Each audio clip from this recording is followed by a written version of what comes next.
We're going to do the Monster Mash. I'm interested to see if that becomes a dance in a nearby arena in Duluth here come this summer. We're going to talk Harbor Monsters doing that kind of Monster Mash. We got to talk to them about a different touchdown dance than this. Well, I'm sure they'll have several. Yeah. I want to know if the Monster Mash replaces the gritty, but I'm going to say no. Maybe at kickoff. Right. There you go. Maybe that should be the start to every game. No. I was going to say, we're going to have to talk about this, where does that Brian. compare to Welcome to the Jungle and Start Me Up? If we kick off with the Monster Mash, I don't know. The crowd might lose interest. There would be a lot of people that went, what?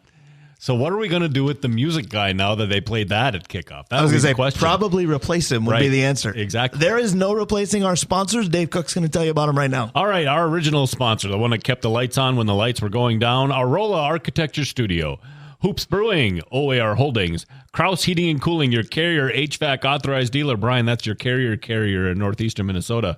Advantage Emblem Screen Printing, Sammy's Pizza, the Blackwoods Group, including their locations on London Road, in Proctor, in Two Harbors, Blackwater right downtown, and Tavern on the Hill, Mountain Royal Bottle Shop, Stewart's, Bike Sports and Trophies, Kohler Toyota and Kohler Hyundai.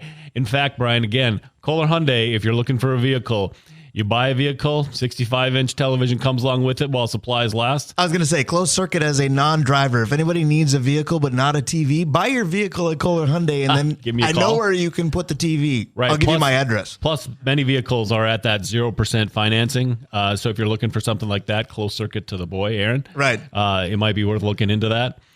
Comfort Systems, the thing that everybody in Duluth has in common. You know, we got a lot of things in common. Pretty much everybody, the thing they have in common is they're part of Comfort Systems. And Mike Regan at Christensen Group Insurance. So again, we are very grateful for all of our sponsors. They all have great general managers. And you know the mark of a good general manager, Dave Cook? Most of them let the guys on the front line do all the talking, because we have that happen here now too. Brian, how many times have you and I talked about the best managers are the ones that realize if they're the smartest person in the room, they're in the wrong room? Right? So now we've got proof of that. The general manager of the Harbor Monsters understands that, hey, I need to be here, but I don't have to be the smartest guy in the room.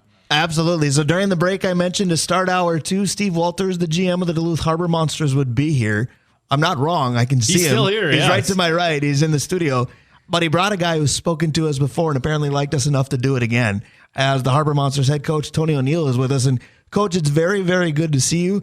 I know we're getting closer to the season. Just how excited are you starting to get, my man? And welcome to the show. Welcome to the studio, in fact. Oh, I appreciate it. It's great to be here. Excitement is an understatement. We have our tryouts coming up next week. I was just going to say, let's talk about that a little bit, because there might be some folks out there that still have that dream of keeping a football career either alive or resurrecting one, and they have a chance to do that. Yeah, this is the perfect opportunity, especially for our old high school stars who never got that shot to come on out. And if they're still lifting and still working out, this is your opportunity to come play for us.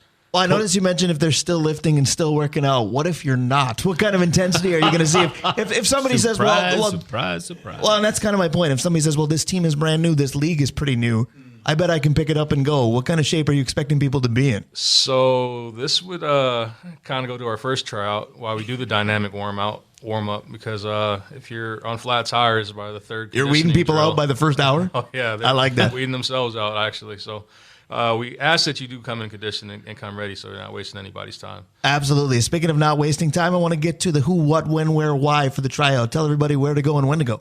That would be at the Proctor Complex. Right. February 2nd at 10 a.m. to 2 p.m., and it's actually open to the public as well. I was just going to ask that.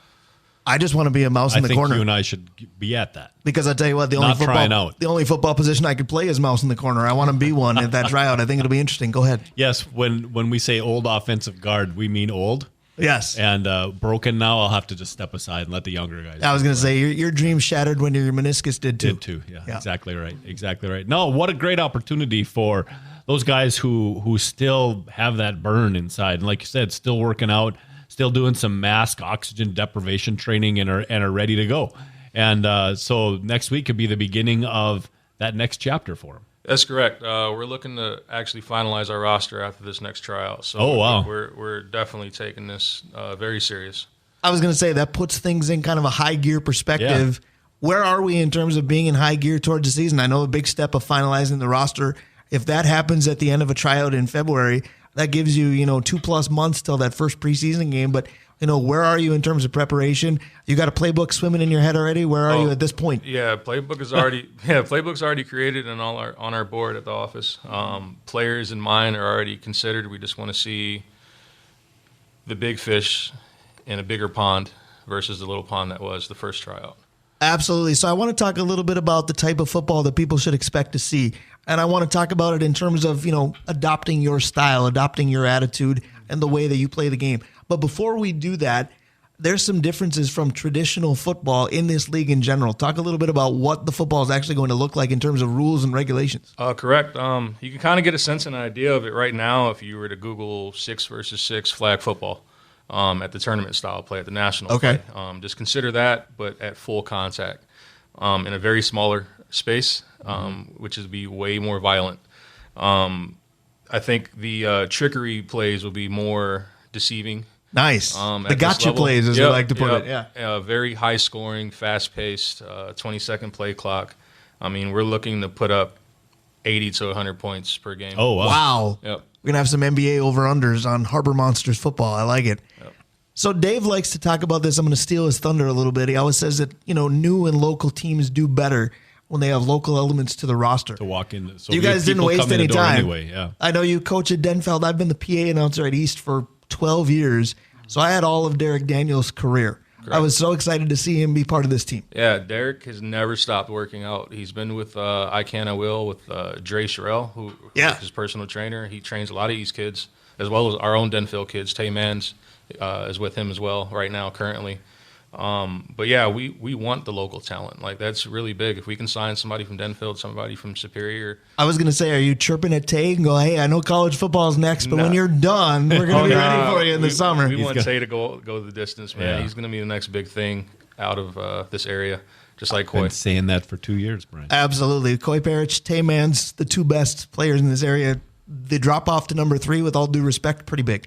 Yeah, it 100%. Again, I'm gonna say it. I'll say it in the fall. I'll say it now. If you want to see the next real running back from our area, he's playing in Denfeld next year. That's correct. Absolutely is. So speaking of what you want to see in these tryouts, what are you looking for? Are you looking for 4.40s? Are you looking for good hands? Are you looking for big build? All of the above. What are you seeking in these potential athletes for you? We're looking for athletic players who can move in space, that can show violence, can maintain their responsibility, high IQ players.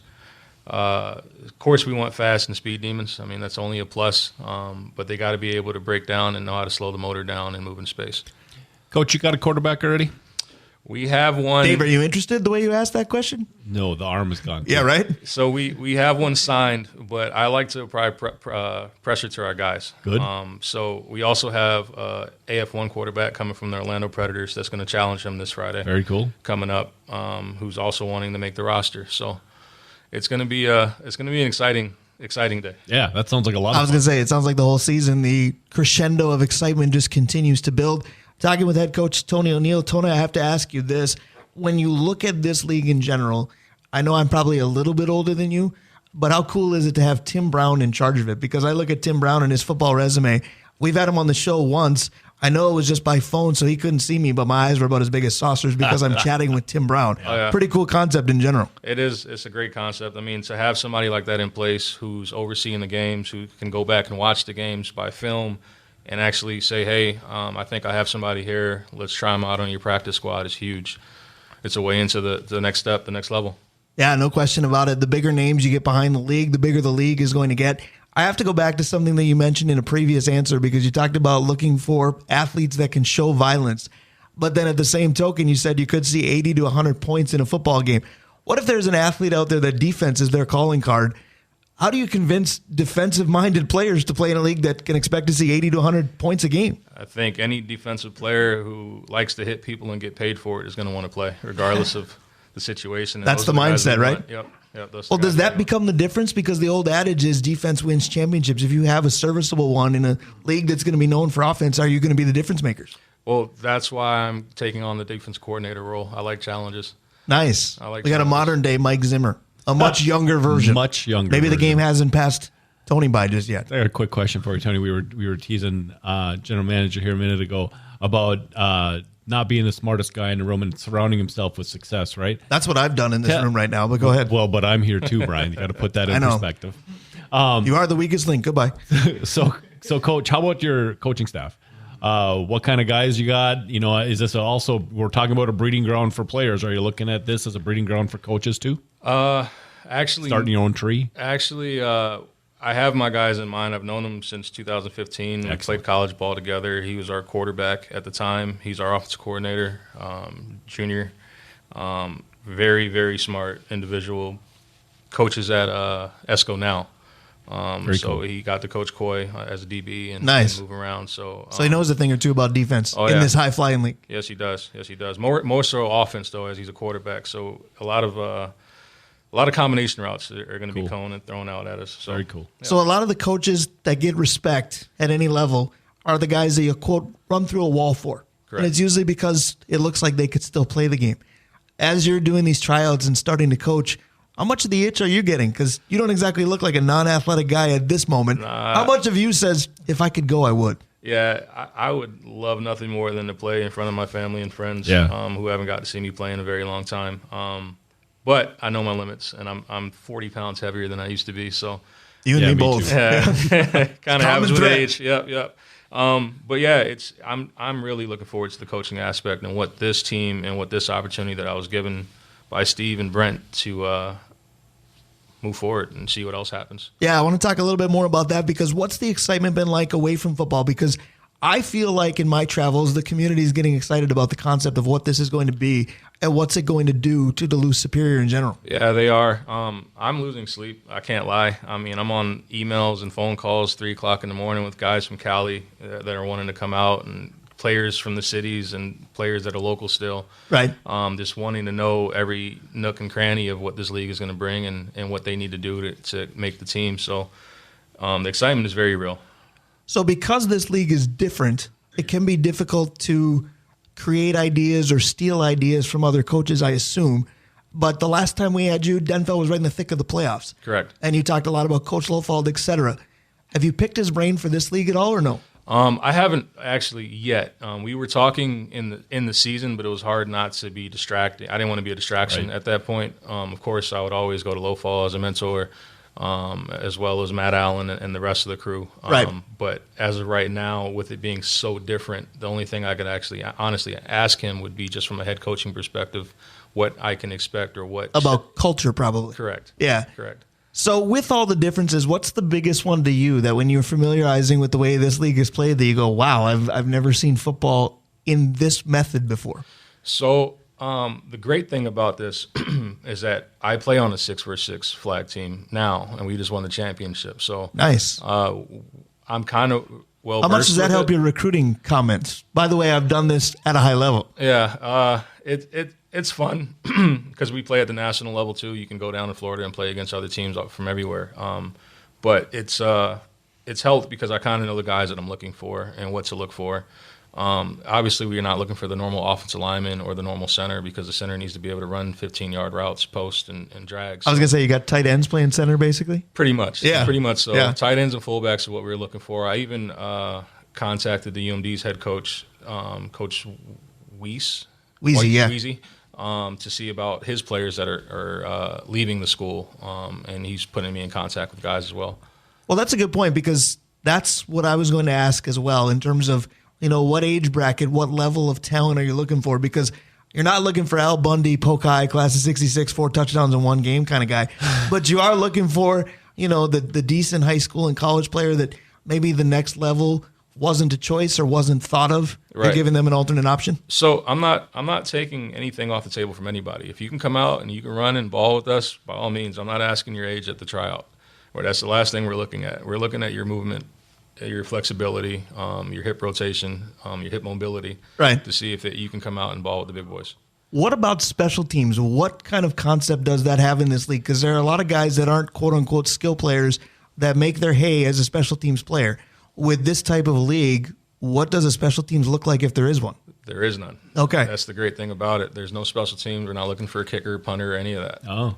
Wow. So Green Bay fans would be pumped right now, and Vikings fans could be pumped for life because there can't be any kickers that we can blame anything on. So let's go back to the tryout because that is coming up. Again, the who, what, when, where, why. There's got to be somebody out there going, I want in on this. Tell them how. You can sign up at DuluthMonsters.com for the registration. I think the registration fee is $35. Okay. We are actually looking to sign guys. This isn't a hoax for funding. There's 13 spots available right now to be made, and then there's 6 reserve spots that we're looking for as well.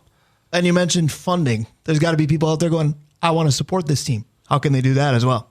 They can get a hold of my general manager. I was going to say, the gentleman to my right all of a sudden wanted a piece of the microphone. You could have slid in if you wanted, by the way.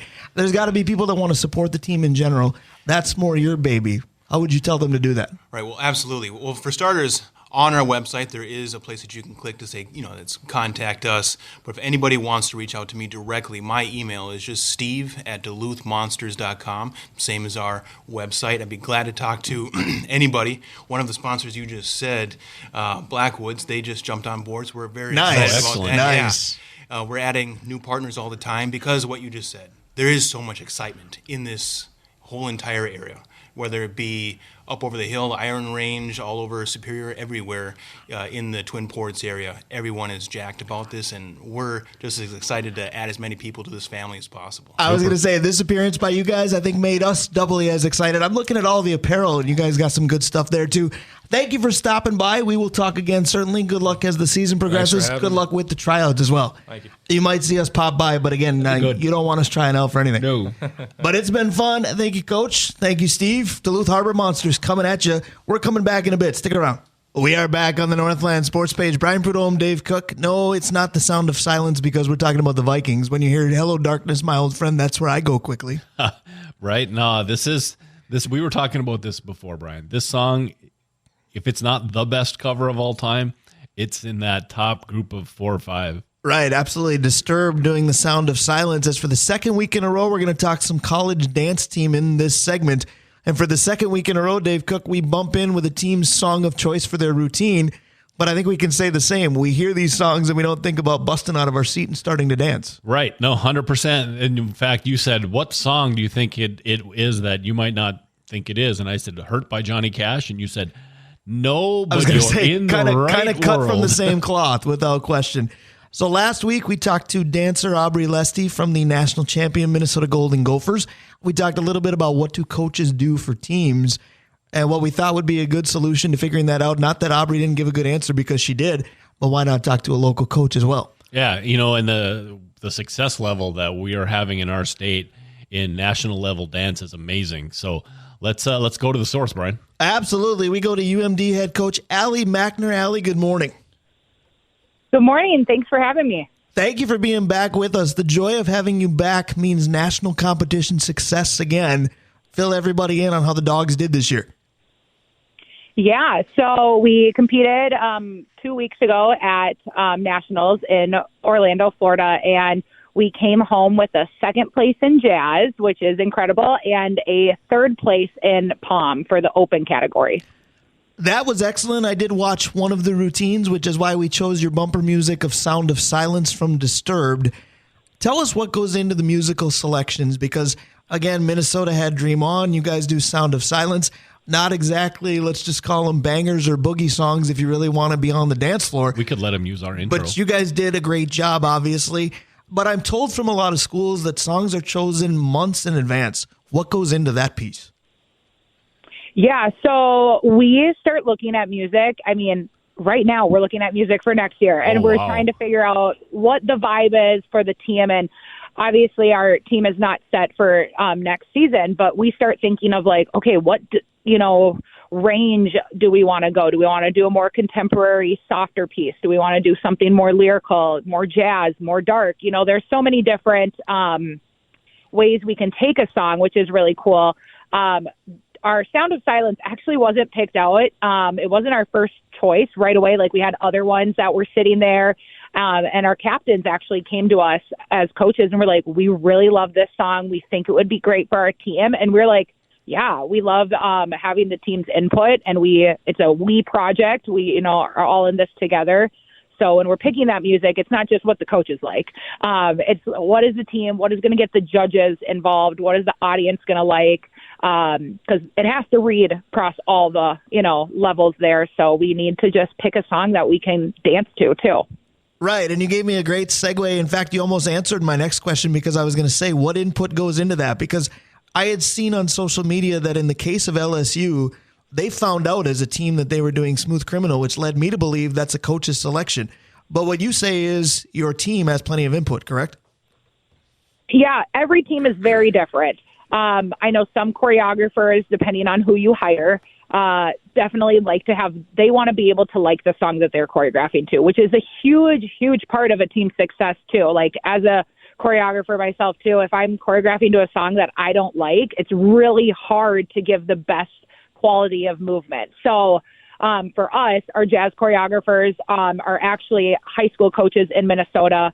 Annie Lindbergh, who coaches Wyzetta, and Grace Gilbertson, who is one of the head coaches for Eastview. And they are both very well known in the state of Minnesota. And so we ask their input as a lot too, of like figuring out, okay, what do you guys think? Do you think this is the right path for us? And ask them as well. So it definitely is not just us coaches picking it. We definitely have the final say. We're not going to let them, go too crazy, but usually we can get talked into just about anything with, if they have some good reasoning behind it. That's a fair point. We're chatting with Alli Mackner, the coach of the UMD dance team. Coach, I want to ask you this for the sake of our listeners, because you're going to look at me and say, well, Brian, you know the answer to this because your family does it. But tell me what a dance team coach does. What's the biggest challenge that you're faced with? Because in games in different sports, we talk about substitutions, timeouts, injuries, etc. With dance team, once they're out there, there's nothing you can do for them. Talk about what your challenges truly are. Well, I think, you can't substitute a player, during a performance. You have 2 minutes out there on that floor. So yes, dancers get injured. They are going to have days that they are so sick and that we need to maybe put somebody else in their spot. It depends on how close, crunch time comes to things. But if somebody has to get pulled out for whatever reason, that we usually go, okay, this person could take, player A's spot, but player A needs to be now moved to player B's spot. And there's a lot of pieces in this, game of dance. It's like moving one chess piece at a time. Everybody can only do certain things. So there's a lot of acro skills. There's a lot of, leg parts or a lot of turns or jumps. And not often is everybody, can be plugged into each thing. So we might have to either adjust the choreography or move multiple people around. And we have to do that all the time. We're just, we're always prepared for the shoe to drop of like, okay, what will it be this year? What are we going to do? We do feel like we prepared this year very, very well of just being on top of everything and just like doing our very best to like have the best dancers out there. And some girls are on the sideline and they're also a big important piece of the puzzle. They have to be there cheering for their teammates. They have to, they're working just as hard, even though that they might not be on the floor. Like those sideline guys that in a football game, like, yeah, they're cheering for their team when they make a big play, but that's not for 2 minutes straight, constantly cheering and supporting the girls. That's very fair, Dave. That question always fascinates me because we can look at the end of a basketball game, at the end of a football game, at the end of a hockey game, even a baseball game to a certain extent. We can say, well, so-and-so got out-coached in the game. In dance, you can't say that because once a coach says, okay, your performance time is now, the coach has to be completely hands-off. Yeah. So my question, Coach, has a lot, actually dovetails with your answer a minute ago real well. So you said you got some kids that aren't coming back. You're going to have a different team. How do you recruit for dance? And so I guess what I mean is we talked to the head coach of the Harbor Monsters a minute ago, and he said, when he's looking for a quarterback, he's looking for this, or when he's trying to get in an offensive lineman, it's not really an offensive lineman, it's a different position.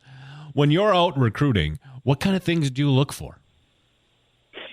That is a great question. The one thing, though, I hate about the word recruiting, it usually means that there's money involved. And now at the club sport level for University of Minnesota Duluth, we don't have that option to say, here, we're going to pay for your tuition, unfortunately.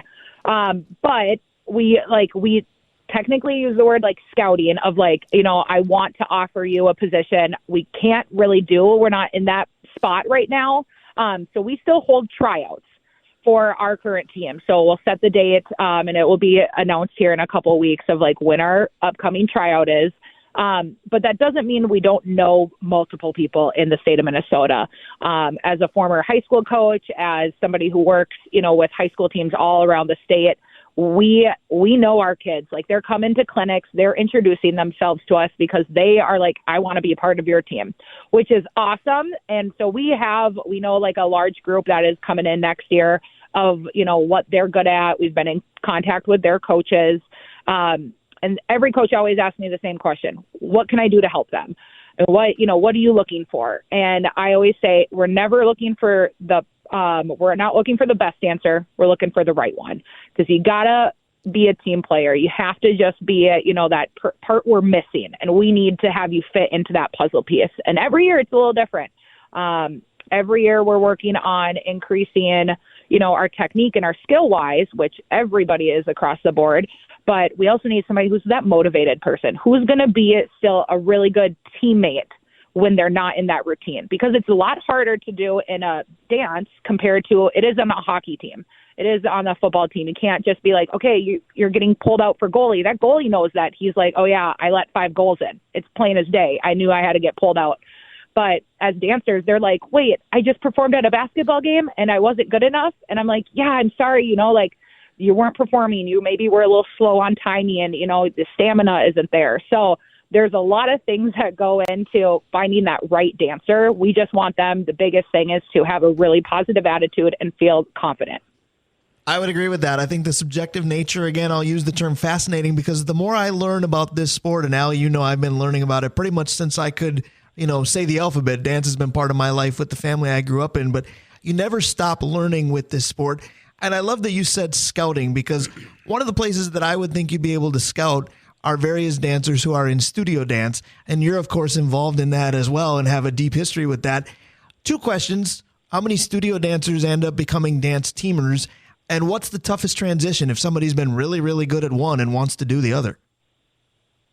Well, there's not really a solid number answer I can give you for that one, but I feel like a lot of people, it used to be like dance team kids went to college dance team. That's not the case anymore. And I am a big supporter of, I run Just for Kicks in Duluth here, and I used to coach high school dance team. I am a big supporter of doing both if you can. If you're able, if grades are there, if you can handle that load of work, balance school, I'm a big supporter of that, because I think you learn valuable things from both different things. And just being in that college level, yeah, we're training, we're lifting, we're doing, technique and flexibility stuff that we do at studio, and acro skills. Like dance team in the state of Minnesota, acro skills are very limited to what's allowed in the MSHSL.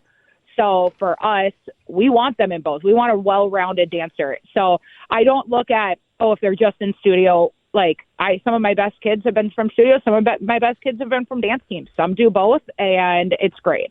So, I just kind of, I love supporting all of them at studio competitions and high school dance team competitions. I'm at a dance competition actually today with my studio in Rocori. So I get to watch today and see a ton of talent and, go up and meet people and introduce myself, which is super fun. And some people get a little nervous and they're like, wait, what? And I'm like, yeah, I just thought you did really great, and just introducing myself to them is super fun. Absolutely is competition season. In fact, little side note for you, Alli, my sister wanted to tune in and hear your segment today, but she is competing today too. So dancers are busy and not always able to make time to catch everything they want to. We appreciate you making time for us. Dave, I know you have more. Yeah, I have a question that we ask almost every coach that we get in, and that is the difference between an athlete who is focused on a sport or one that does multiple sports. What's your take on dancers that might play other sports? Does that help? Is it something that you would encourage? What's your take? I think it's awesome if you can be a multiple sport athlete, as long as your muscle groups are, even, and the flexibility. So a lot of sports don't focus on that flexibility part.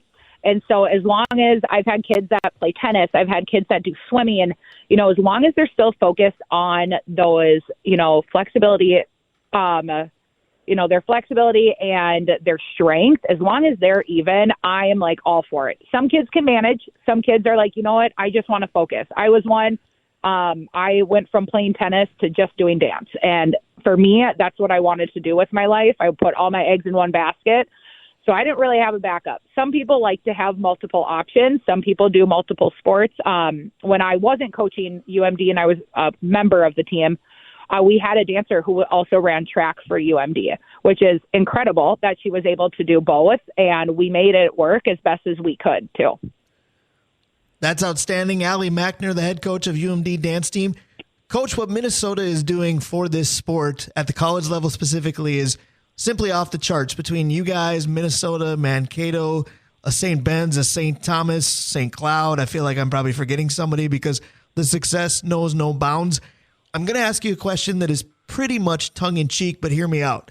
So I know that everybody prefers going to Florida in January from up here. I get it. But being that, this is the state of hockey and today's hockey day, and there's hockey being played all over Minnesota, is there any part of you that thinks national dance team competition should be in Minnesota because this is the Mecca where everybody's great?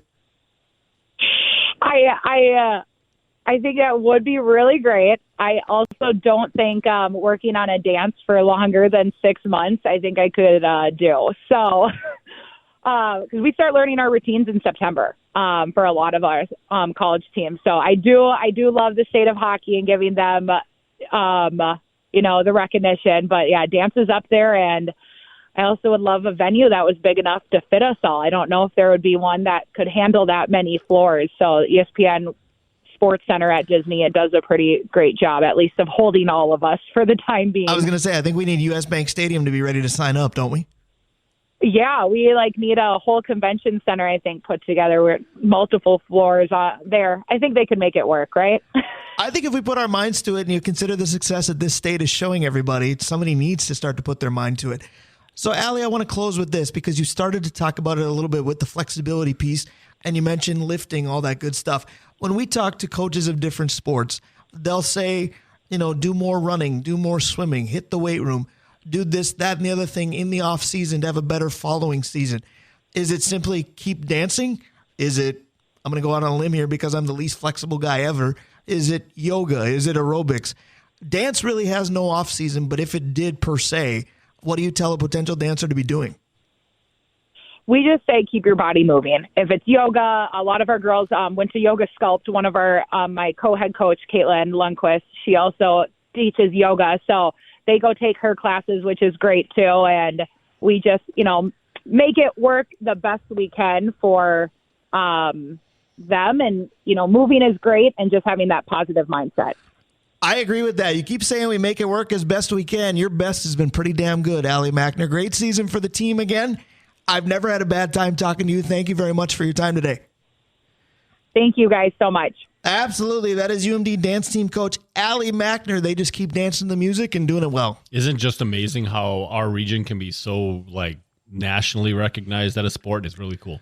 It is a lot of fun. The most nationally recognized sport is probably the National Football League. We'll break it down a little bit further to close the show. Mr. Venice Glenn is next. Stick around. We'll be right back. It's the safety dance. Time to once again talk to our favorite safety of all time. Mr. Venice Glenn is with us. It's all part of Drawing Lines, courtesy of Arola Architecture Studio. He is the original of our great sponsors. Here is the rest as well, Mr. Dave Cook. Hoops Brewing, OAR Holdings, Kraus Heating and Cooling, your Carrier HVAC authorized dealer. Advantage Emblem and Screen Printing, Sammy's Pizza, the Blackwoods Group, including their locations, Tavern on the Hill, which is, we'll probably be spending some money there today, Brian. I would say odds are good for me as well. Tavern on the Hill, Blackwater, Two Harbors location, Proctor location, and the Blackwoods on London Road.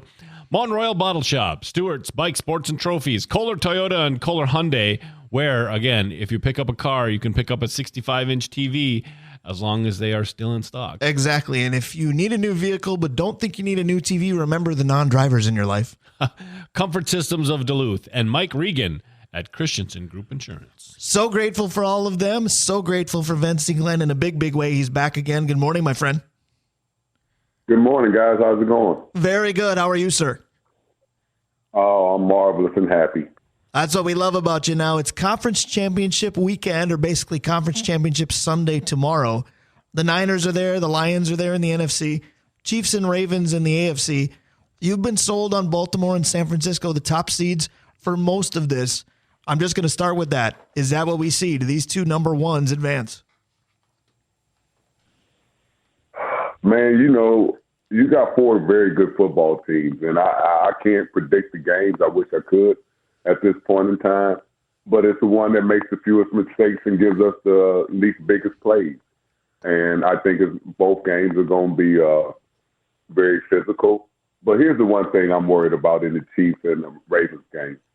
I don't trust the league and I don't trust the refs. I'm going to be honest, man. I just the way they call things and especially in close games, man, they miss a lot of calls, these refs. Yeah. And it will affect things and people, because I hate to say this, football is not football really anymore. It's football, but it's entertainment.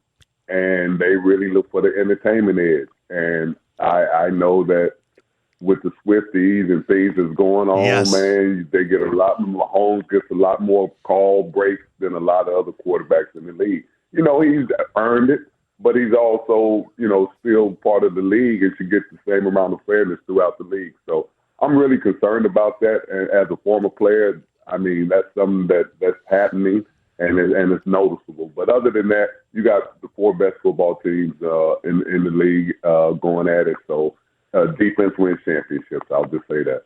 I'll tell you this. I am so glad you went down the road that you did because I wanted to bring it up and I was treading carefully thinking, well, what if he thinks the exact opposite of me on this and I'll never hear the end of it? But I am so with you on this because I think the league wants, first of all, Taylor Swift at the Super Bowl. Love it or hate it, I think the league would like it. But I also think if Kansas City advances, you've got probably the best quarterback in football right now, probably among the top 5 of all time already. I think the best position player, if you will, not counting quarterbacks in the league, is probably Christian McCaffrey. And then you just look at the entertainment value. I'm with you. I hate when people say sports are rigged. We might see that tomorrow. Gosh, Brian, it sounds like you are advocating for the WWE. So I do love movies. I've said that before. That's my point. Yep. So my point is you guys are kind of saying that indeed maybe we are looking at a professional league that's also making movies. But I agree with Vincey on the fact that it just feels like if everything's equal, if they can get Kansas City there because of the Swifties, that dislike it if you want, it's going to draw additional eyes. I was going to say, I'll say this. It does what it does, and I'm fine with it. I laugh hard at people that are just, if I have to look at Taylor Swift one more time, I'm turning this off.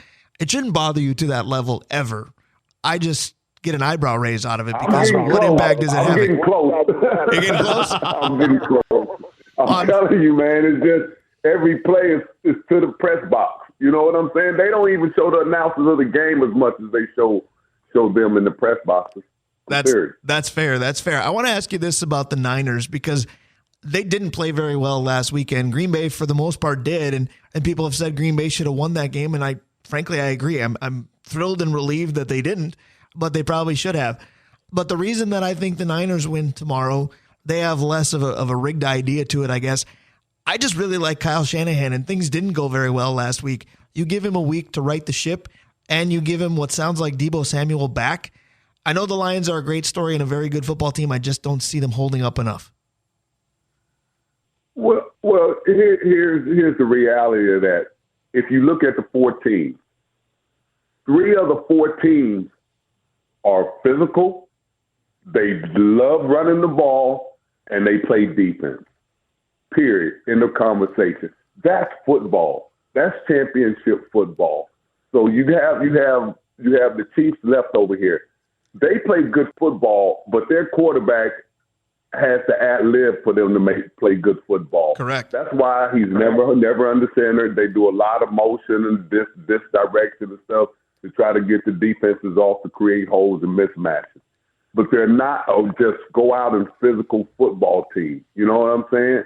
They have good players, good athletes out there, but they're not that, hey, let's hit you in the mouth.